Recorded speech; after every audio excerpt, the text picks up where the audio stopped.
Praise the lord. మరి ఈరోజు అరకు వ్యాలీలో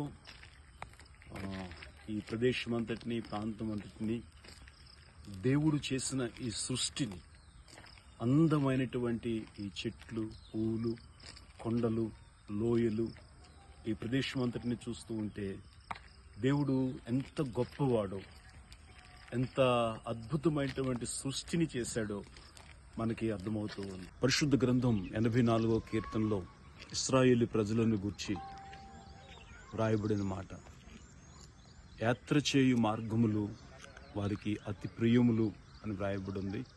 వారు బాకాలోయలో పడి వెలుచు దానిని జలమయంగా చేయుచున్నారని, తొలకరి వాన దీవెనలతో వారిని కప్పుతుందని దేవుని వాక్యంలో వ్రాయబడి ఉంది.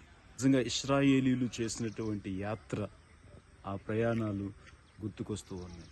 సో ఇంత అద్భుతమైనటువంటి సృష్టిని చేసిన దేవుని మనం స్తుతించాలి, దేవుని ఘనమైన నామాన్ని మహిమపరచాలి. మరొకసారి మీ అందరికీ వందనాలు చెల్లిస్తూ దేవుని స్తుతిస్తూ ఉన్నాను.